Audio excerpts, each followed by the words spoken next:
Hey everybody, thanks for joining us today. We're going to wait for a couple more people to show up and then we'll get started.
Okay, so you have a pretty tight knit group here today, so we'll just go ahead and get started and people can join us as we continue.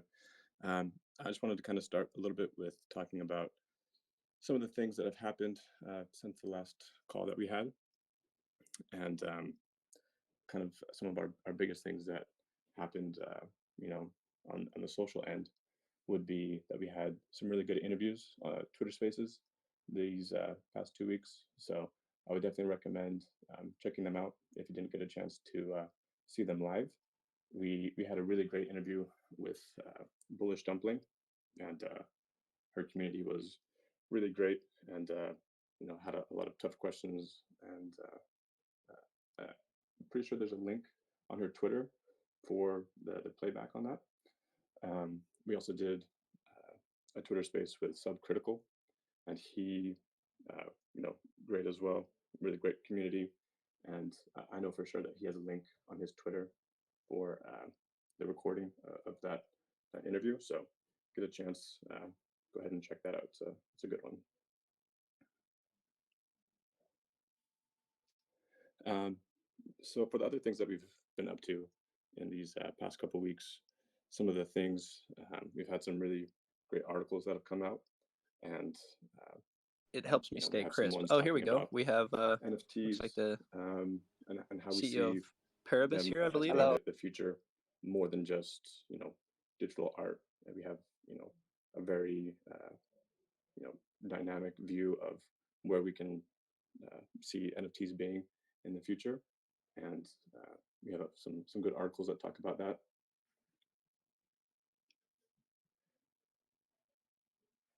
We also had a really good article about borrowing and lending, talking about the use cases for it, why it's important for people to participate in something like that, and essentially how it can help grow your wealth. Uh, that was one of my favorite articles recently. So if you haven't checked that out, definitely feel free to check out our Medium page and see what's going on with that. One of the other things that I was pretty excited to release this last week, or I guess it was on Monday, was educational videos. We have been continuing this mini series about educating our community about particular topics that are happening within um, the crypto space and in general in blockchain, and how Paribus relates to those topics. We actually have uh, a small little reward that's happening for uh, participants.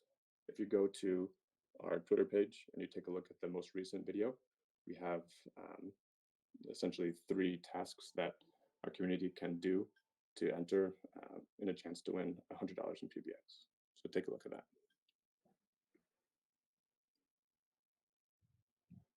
Um, for the last part, we've obviously been doing a lot of development on our MVP, and I think Simon can maybe talk a little bit more about the details on that side, but we have some really great progress.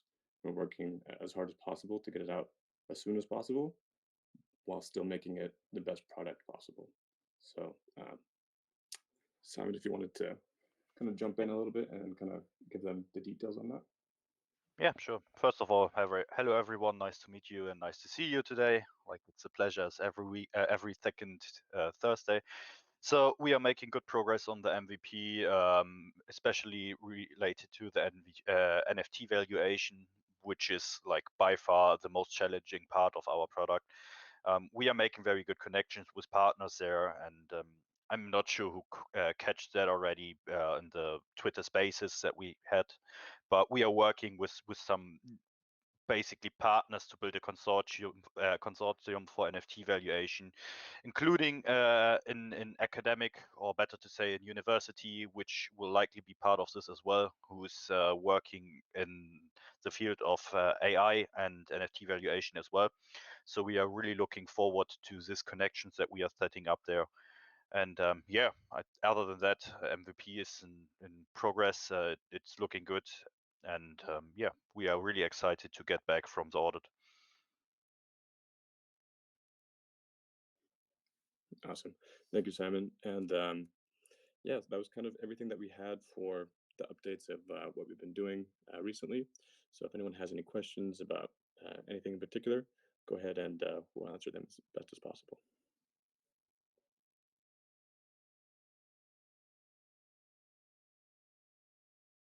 Also, guys, I don't know, like what so first of all, like we really enjoyed the Twitter Spaces that we had recently, and we are definitely looking to do more of that.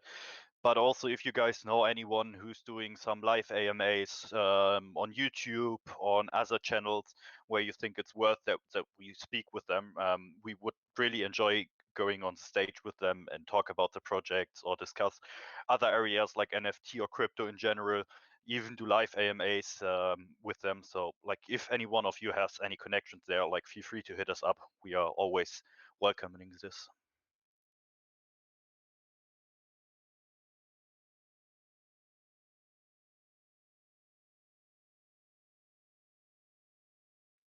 Yeah, hi guys. Can you hear me? Gotcha. Yeah. Ah, super. It's Nicola. So soon we're gonna hit this MVP, and I know that you cannot say the date, but it's gonna be like in first 15 days of April, or it's gonna be maybe by the end of the April because it's early Q2. Is there any some more details about it?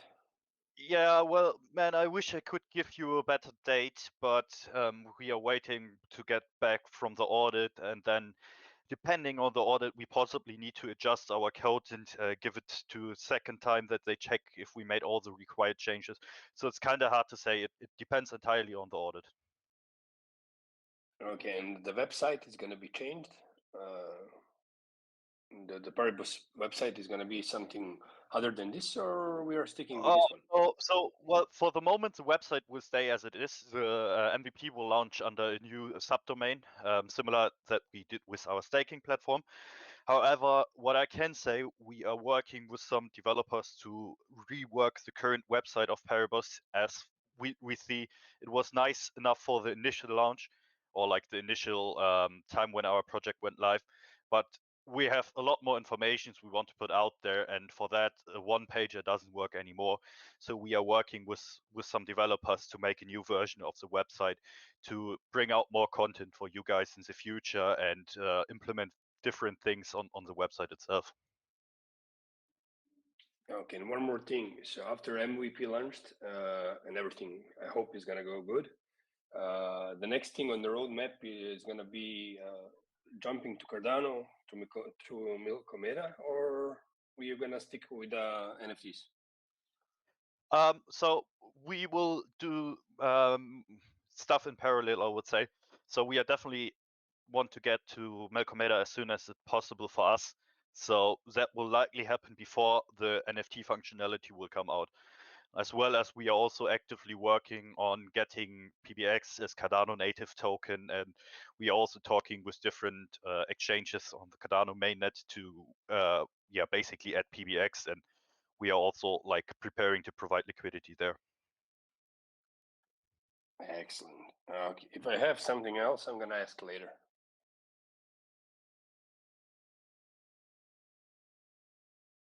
Let's see. I have a question. Can you hear me? Sure, go ahead, Manny.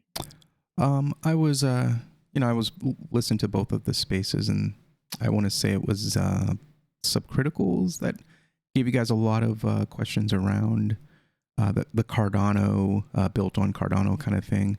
And I was curious as to, having a few days from those conversations, where do you guys see yourselves as far as your place in Cardano? I know you want the community to be kind of, centered around Cardano, but are you thinking of just doing Milkomeda and staying there, or do you still have plans to actually go Haskell at some point and be native in Cardano, or both? Because I know there are some platforms that are doing both, and there are some that are completely content with just being on Milkomeda.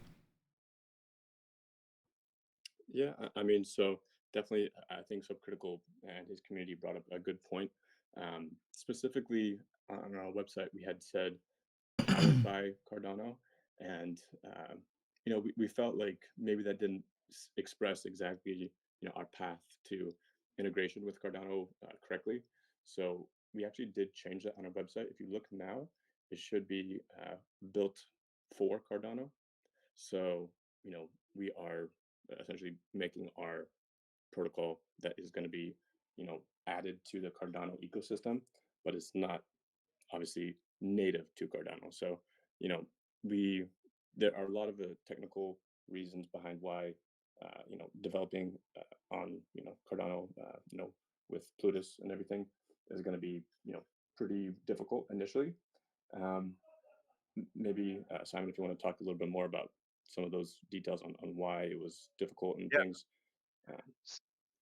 So yeah, like don't misunderstand that. So we still have the plan to be Cardano native at one point as well.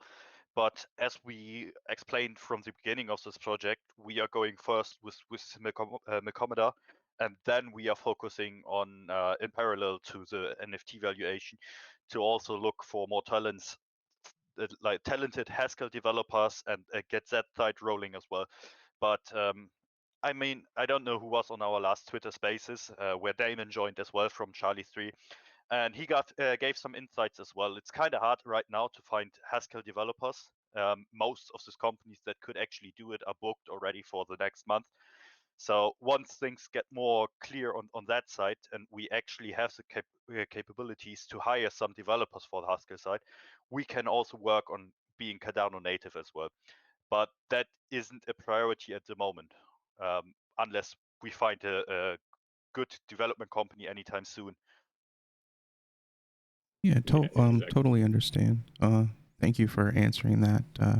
I mean, me personally, I don't think it matters that much. I mean, if you go one way or the other, I still, believe that you are, part of the Cardano ecosystem, whether it's Milkomeda or you just provide, native tokens. But definitely. And I think a lot of people actually undervalue the power that Milkomeda has, because like if you deploy your contracts on Milkomeda, they can actually be used from the Cardano mainnet. That might be not the case directly on the launch of Milkomeda, but it's definitely something that is in the core principles of the protocol.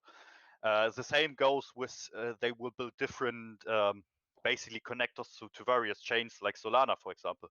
So while utilizing the EVM chain on Milkomeda, we have a lot more benefits than if we would use any other EVM chain, I would say, because we have this interactivity with Cardano mainnet, for example, or in the future other blockchains.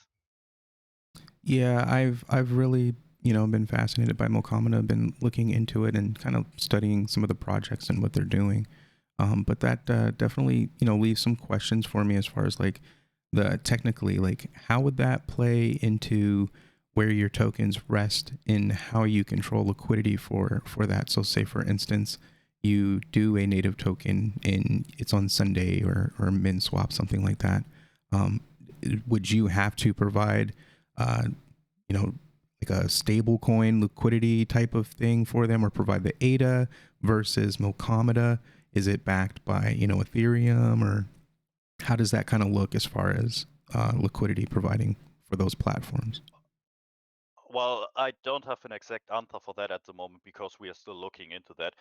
But regardless, we as Paribus, we will still have a Cardano native token, and we will still provide liquidity on one of the decentralized exchanges there.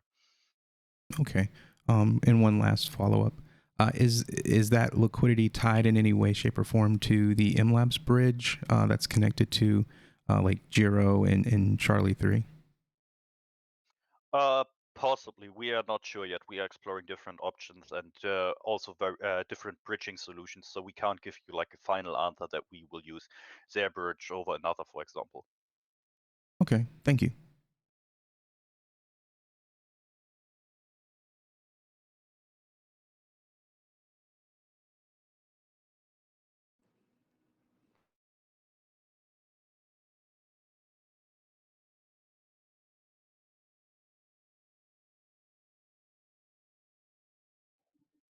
Yeah, no one is speaking, so I'm just gonna ask something else about central exchanges. Since I joined, I think it's November. I've been reading that it's classified.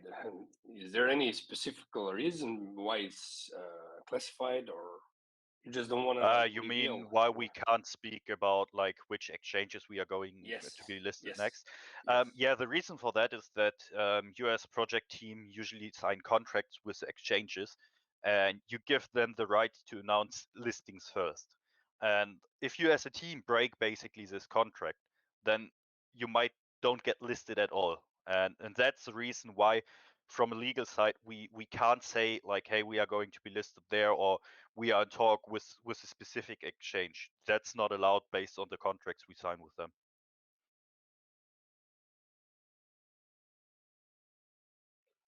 Okay, thank you. I have a question, if I'm allowed. Oh yeah, man, for sure. Go ahead. Yeah, so I just got back into the Paribus Telegram group because I used to be in there because I invested in the beginning. But I'm back now and I haven't been really following all the updates and stuff. So I was just wondering, like, after the staking programs and the MVP is launched, will there be new staking programs, or is it all going to be just lending and borrowing for us people to be able to make some money, or how is that going to work? So there will definitely be some way of staking in the future. We just can't tell you right now at which date that will launch or how it will look exactly, but it will likely be like the rewards will likely come from the profit that the protocol generates. So we plan to take some of these profits and distribute it back to the token holders, and that will likely come via staking, possibly also like, but don't quote me on that, directly with the governance that we want to launch in the future as well. So how I envision it is that we will have some kind of staking where you get a governance version of the token, and this will also allow you basically directly to earn profits of the protocol. But as I say, don't quote me on that. That's likely to be changed. Okay, great. Thank you very much for answering.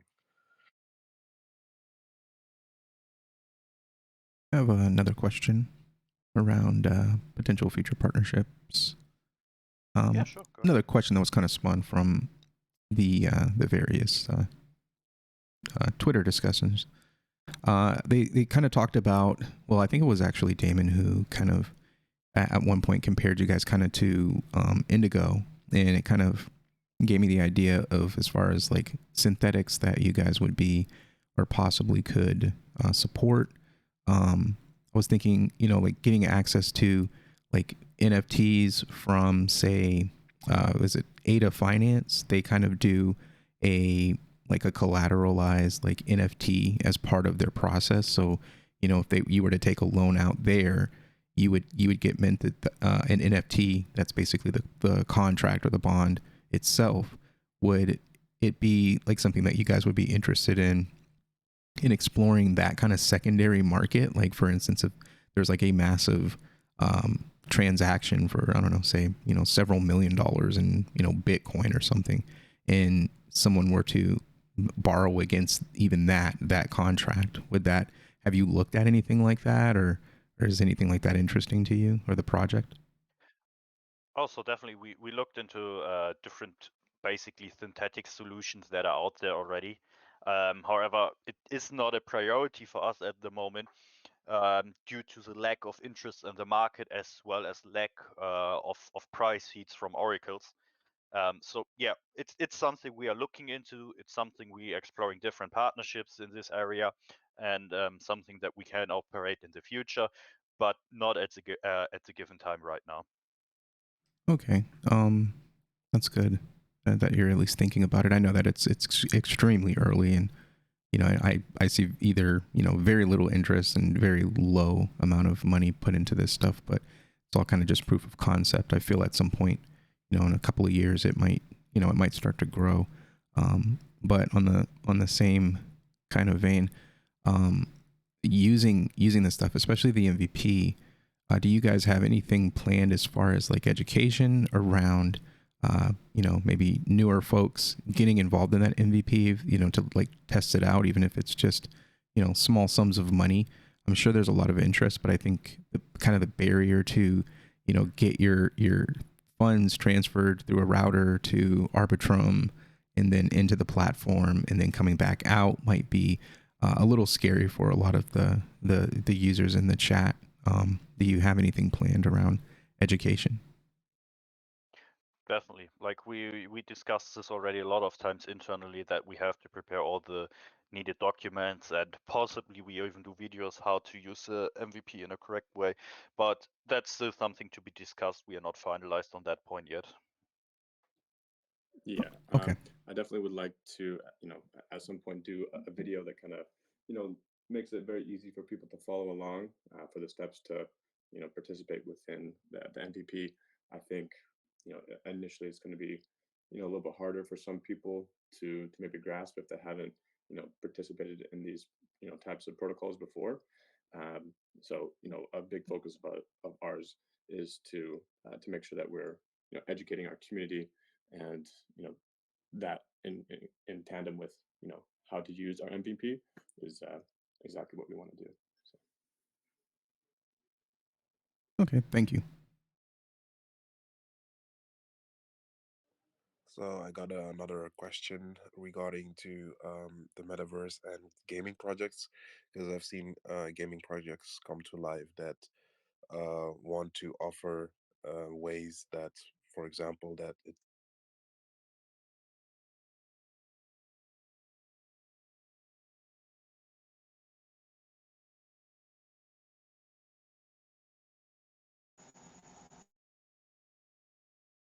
Did he just cut up, or was that only for me? Yeah, he Yeah, disappeared. it's also here. Yeah, I can't hear him anymore.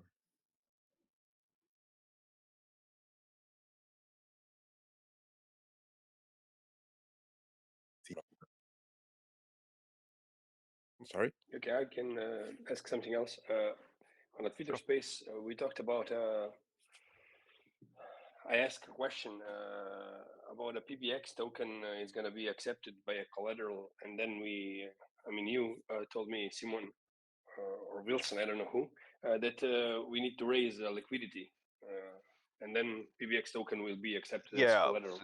Basically not the liquidity, the volume on the markets, and that's the Yes, reason why we can't support it initially, due to the lack of volume on the market. And I mean, you saw today what happened on the PBX price, like the crazy jump that happened within minutes. Yep. Like that's exactly the reason why we can't support PBX initially on the as collateral, basically. Yeah, but it's been told that you're gonna work on that, like to raise up liquidity and volume. But do you have some steps how you're gonna provide that? how are you gonna do that? Or We are actively looking to like partner up with different market makers to help us with this topic. okay, Yeah, so marketing is the main thing. Yeah. well, No, I think I don't mean marketing as well, but I mean market makers. So companies that are specialized in trading cryptocurrencies. yeah. Additionally, as you know, we expand our community and things like that, we'll have more participants and more holders of PBX, which will naturally bring up the volumes of you know what the PBX, and so that will be kind of our main focus within these next coming weeks and months for sure. For now, just MVP. I hope it's gonna go, smoothly without any flaws and mistakes. I just read today article that again, I don't know how many times Solana also had a crash, so I don't want to see any MVP crashes or something like that. I hope we're gonna, be good in the starting position. Yeah, absolutely. Same here. I mean, if I may jump in, I mean, in all fairness, I mean, this is all new, and the MVP is just what it is. For example, MinSwap went live, and they had to go down, to a reduced state for about 24 hours, and they've got a ton of TVL compared to other projects in Cardano, and it wasn't that bad. People understood. They kind of just waited, refreshed a little bit, but I expect there to be some issues come up. We just kind of have to be fair and allow things to organically grow and not really force or put a lot of pressure on the project, the people building it, and the token itself. You don't want this artificial boost, because then that'll put unfair pressure on the MVP to perform to a standard that isn't realistic, and then that can cause further problems. So I kind of just watch all these other projects, how they deal with things, when things break or go wrong. It's all kind of beta in a sense. So Yeah, very well said, Manny. I hope that all of our community has that same viewpoint as you. So I was just asking a question, but I think I didn't come through. So I was talking about the metaverse and Web3 gaming projects and stuff. I've seen gaming projects, for example, that allow users that will allow users or gamers to actually borrow a NFT gaming character and actually use it to do special missions or do PvP with that character and then give it back to the owner.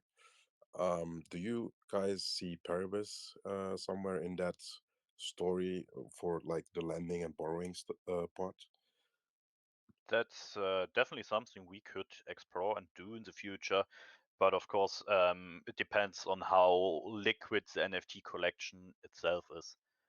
So yeah, we can explore that, but I won't say it's guaranteed. But that doesn't, like, from a technical point, it would be doable, given that NFTs are just ERC standards. So that's possible from a technical point. But if it makes sense from a business point and from a protocol risk level, I can't tell you that right now. No, okay, sure. But like, I just wanted to know if that's indeed, like you said, possible. But thank you for the answer.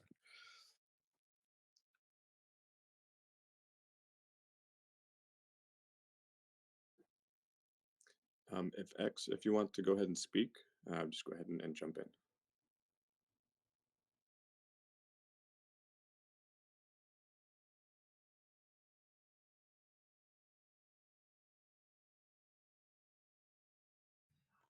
Can you guys hear me? Hello? Yes, go ahead. Yes. Yeah, perfect. Hello, everybody. I have a question. So we are 5 people in the room right now, and 4 of us are investors of PBX. But one specific guy, we have not been able to convince him. Is there anything you guys can say to convince him to also invest? Well, that's hard to answer. I mean, I don't know what stops him from investing and what questions he possibly has. So I can't give you like in sentence that will work for everyone. Like that's not how it is. I would just suggest he should do his own research and read our articles and our website and what we provide. And yeah, then it's up to him Great. if he wants to invest or not. And I also have another question, if I may ask.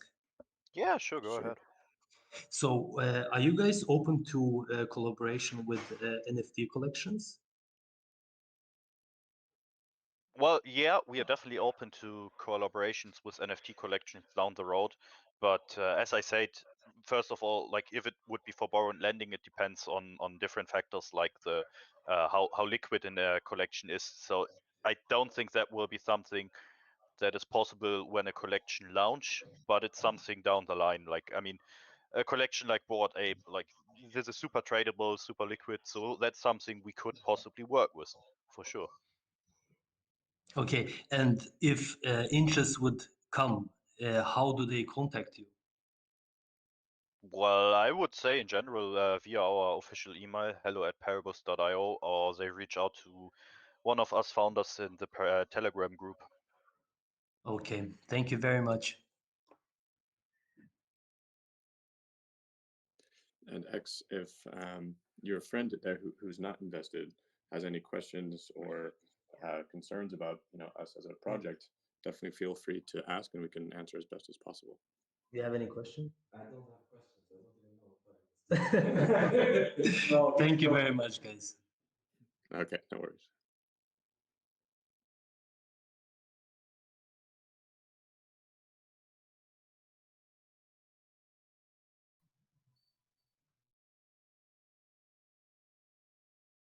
I had Does something else. anyone else have? Yeah, sure. Go ahead. So I had asked this kind of question in the spaces about the future state of the DAO and kind of in a sense like protecting it from self-destructing. And I thought about it for a little while, based on the responses. And I think what I truly mean as far as not making it or cheating the DAO in a sense, but sort of just having like kind of like a protective layer so that it's just not, one motion and then that's it. Like I think even Orion did some kind of like a DAO vote for the proposal, and then like kind of like a playoff almost, like, and then another vote for what would happen. So you do a DAO vote for the options first, and then you do another vote for what people want to go with. So it's just not like this open anything goes kind of a thing. That's definitely something we can do in the future. I mean, the governance itself will be very flexible, so that's something we could do. Yeah, I was just worried with just one, like if somebody just comes up with a bizarre idea and everybody's just like, oh, that's the hot thing for the day, and all of a sudden you've completely changed the platform with very little thought put into it. And it's like, yeah, that's kind of how DAOs work, but there has to be something you can do to prevent catastrophe. So I think like a kind of a playoff That's approach. the thing. Like it's when you have the governance, in my opinion, the final decision should be up to the community later once we pass the entire decision process to the community and not to us anymore. But given the nature of blockchain and given the nature of open source, nobody would stop you from basically creating a new version with that follows a different path. I mean, we saw that on a lot of different crypto projects in the past as well, when there were like a governance that and they couldn't agree on something. Like then it happened that there came two coins out of it at the end and two protocols with different visions. So I mean, I don't want to be the person in the end that overrides governance decisions. I mean, that's up to the community to decide. And if they decide to go a different path than what we as team envision, then we will follow this path. And in the worst case, like there's always a possibility of doing something different. But Okay. I mean, I think the community understands our vision, and so I don't see this as an issue. Okay, thank you. Yeah, exactly. And that's kind of why we have our path to becoming a DAO as being gradual, and it's not going to be just flipping the switch and all of a sudden the community has the power to control everything about the protocol. We initially are going to have governance votes for limited things, and as the protocol progresses and grows, then it's going to be gradually more and more votes and decisions made by the community in that transition of becoming a DAO. So you'll see the path, and you'll see the community sentiment the whole way up to that full transition.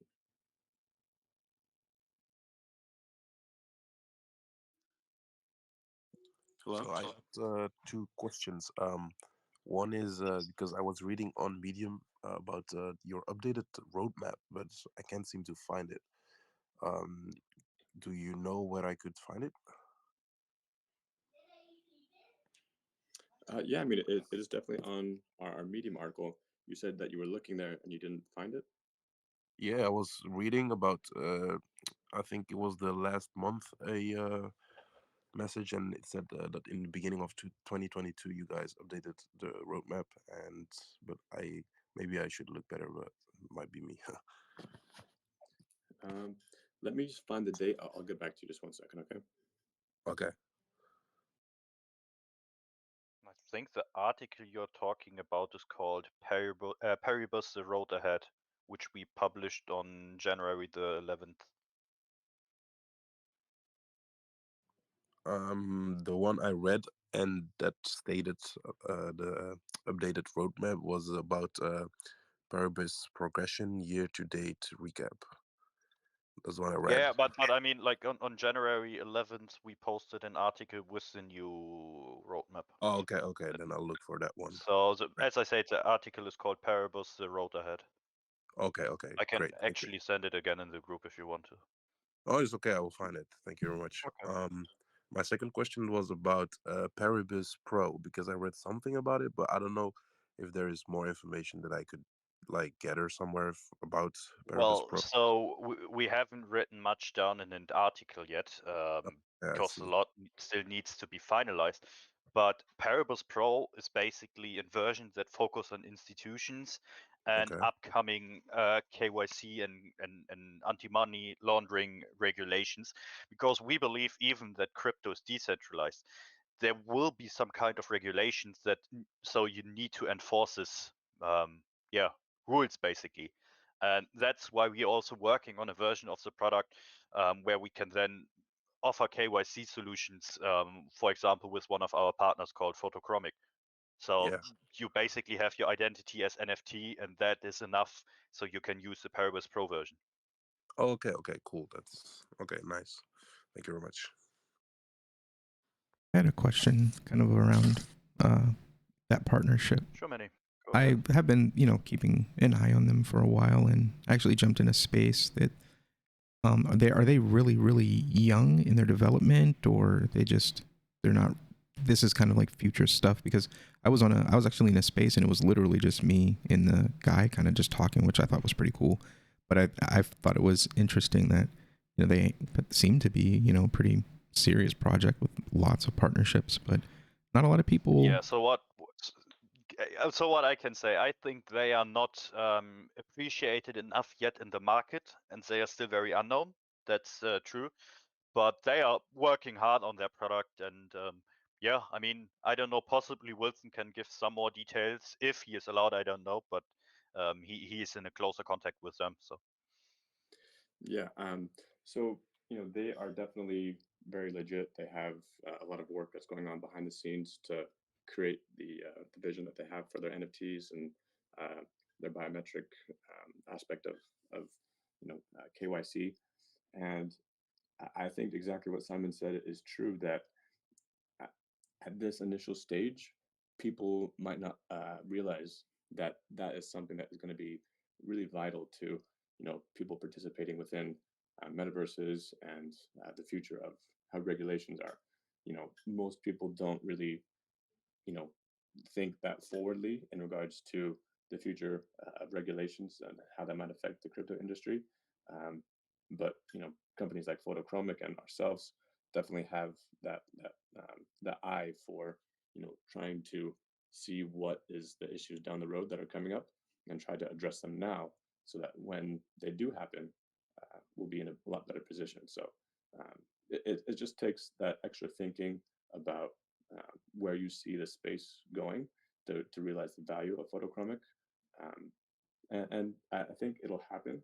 It's just going to take a little bit of time. So, and this, essentially that's a perfect time to join a protocol, make an investment when it's underappreciated.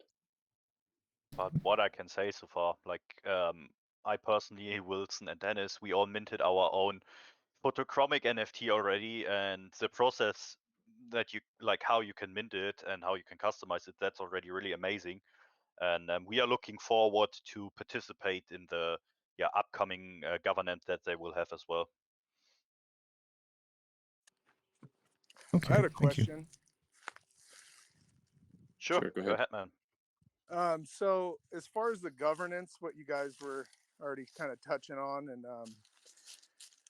do you guys have a plan for, bad actors? Because being decentralized and,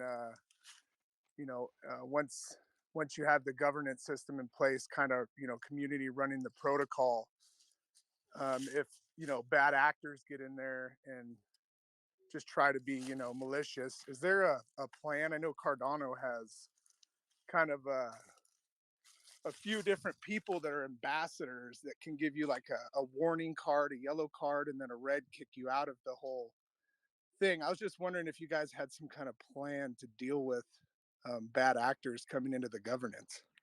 No, so we don't have any plan like that right now, because we truly believe governance should be decentralized and everyone should have the right to participate. And I mean, to actually do something that would hurt the protocol, that still means you would need to acquire a majority of the votes, and I don't think that is really possible. And I mean, that's why we also observe the market, and we will bring in the governance, not everything at once, but over time. And that's definitely something we observe. But if we notice while we are going to the governance that one party acquire like a too big stake that could possibly hurt the protocol, then we will act accordingly. Gotcha. Awesome. And then also just wanted to give more of like a statement of how I think your guys' educational videos are just are awesome, and give people, a lot of there's a lot of people out there that don't know the technical side of all this blockchain and algorithms and protocols. I think that's a really good thing you guys are doing, and you should keep it up. Thank you. Really appreciate that. Thank you.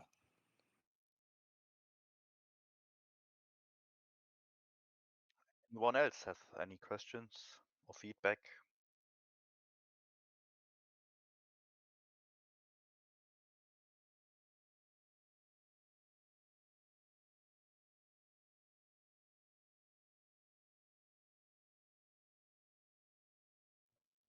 Okay.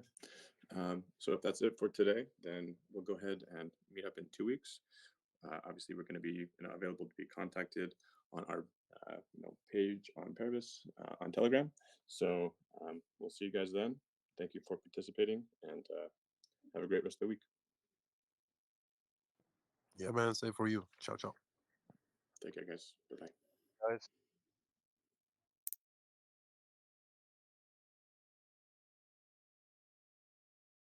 That was the Paribus call for 3/24/22. Go ahead and hit that like, hit that share, subscribe. And I'll see you on the next one. Peace.